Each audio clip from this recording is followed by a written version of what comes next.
حسبی اللہ لا الہ الا ہو علیہ توکلت وهو رب العرش العظیم۔ حسبنا اللہ و نعم الوکیل، نعم المولا و نعم النصیر۔ سبحان اللہ و بحمدہ سبحان اللہ العظیم۔ فبأي آلاء ربکما تکذبان۔ اللہ کی تعریف، اللہ جو تمام جہانوں کا مالک و خالق، رازق، قادر، کریم، رحمان و رحیم کے بعد آقا صلی اللہ علیہ وسلم محمد مصطفیٰ صلی اللہ علیہ وسلم، خرب و سلام آپ کی آل پر، یا محبوب اللہ، یا نبی اللہ، یا خاتم النبیین، یا خواش انبیاء۔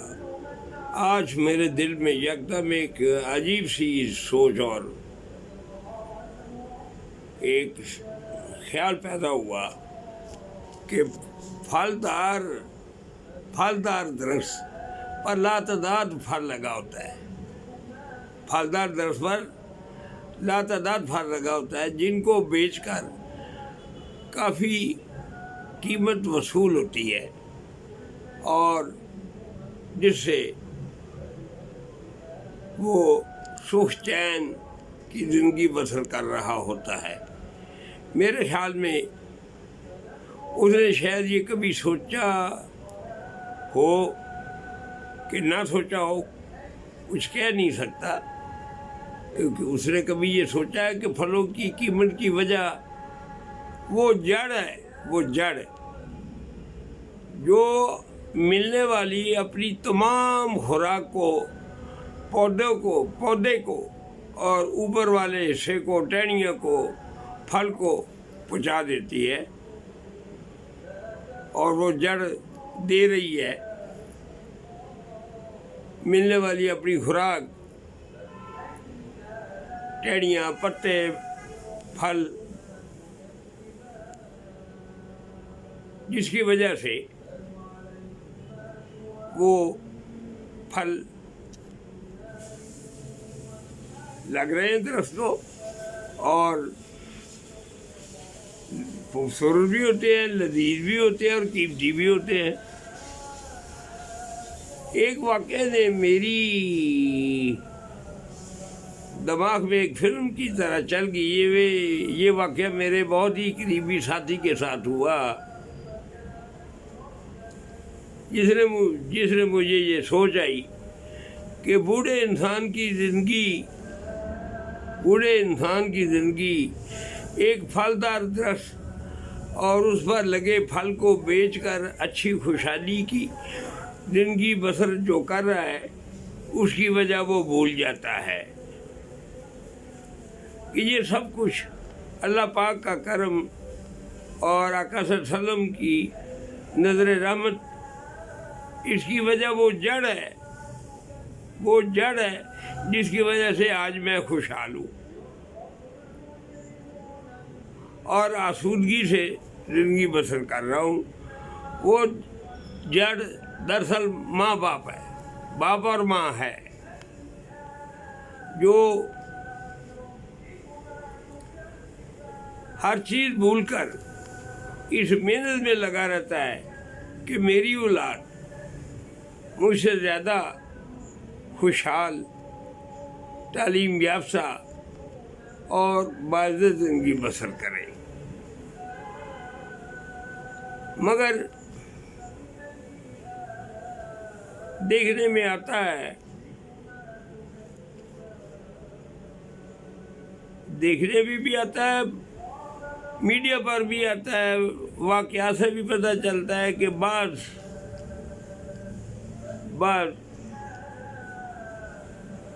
جو اولاد ہے، اللہ پاک رحم کرے ہم سب پر، وہ یہ بھول جاتا ہے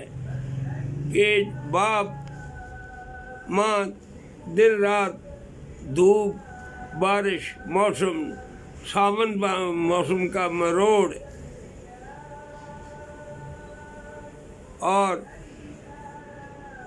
سردی، گرمی، بارش، طوفان بھول کر دن رات محنت میں صرف اس لیے لگا رہتا ہے کہ میری اولاد مجھ سے زیادہ تعلیم یافتہ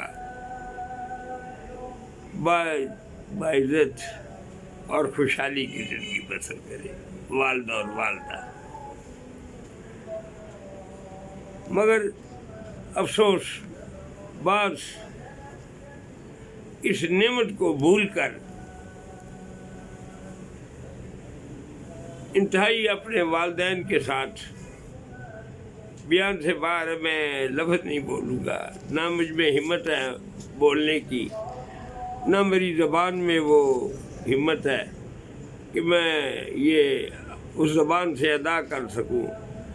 کہ بعض اولاد والدین کے متعلق کیا کیا. اللہ معاف کرے ہمیں،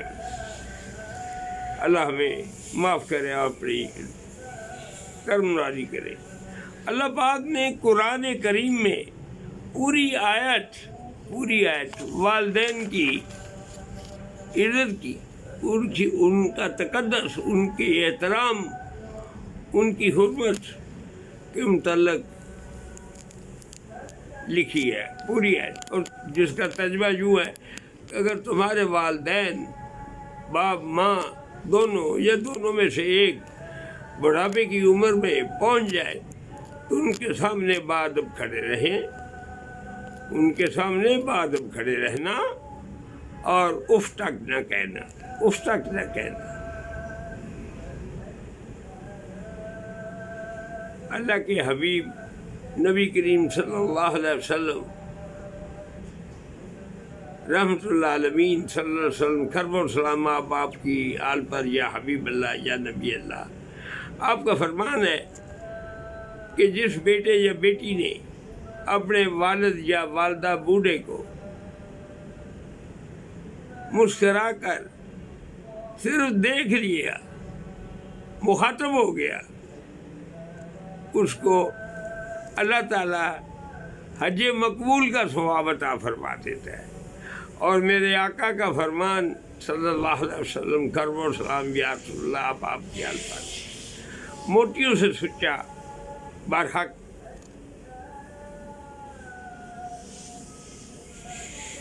ہے. تو یہ اللہ تعالیٰ سب کو عزت کرنے کی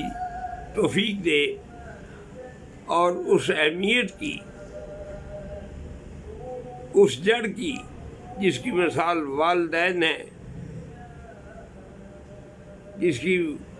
مثال والدین ہے، اور والدین کی عزت، ان کی حرمت، ان کے تقدس احترام میں ہمیں اپنانے میں، کرنے میں زیادہ سے زیادہ توفیق دے اور اپنی ذات کا صدقہ ہمیں ہر نعمت عطا کرے اور والدین کو اپنے بچوں کی خوشیاں، بچوں بچیوں کی خوشیاں عطا فرمائے. ان کی توقع سے زیادہ اللہ تعالیٰ والدین کو کبھی بھی اولاد کا غم یا دکھ نہ دکھائے. اللہ تعالیٰ اپنی شانوں کا صدقہ ہمیشہ بیٹوں اور بیٹیوں کی آنکھوں میں خوشیوں کے آنسو دیکھے، افسردگی کا چہرہ یا آنسو نہ دکھائے. اللہ کسی کو بھی، اپنی تمام مخلوق کو، اس میں مسلمان اور تمام، اللہ سب کو ہدایت دے اور کسی بھی والد کو، والدین کو اپنی اولاد کا غم نہ دے، اس کو خوشی عطا کرے. اس کی تمنا سے کہ اس کی توقع ہے اولاد کے متعلق، اولاد کی بابت، اس سے بڑھ کے اس کو اللہ خوشی عطا فرمائے. آمین یا رب العالمین. اور ہمیں اللہ پاک کے فرمان اور قسم کے ارشادات پر عمل کرنے کی دل کی گہرائی سے سچے پکے طور پر اپنانے کی توفیق دے. آمین یا رب العالمین. السلام علیکم ورحمۃ اللہ وبرکاتہ.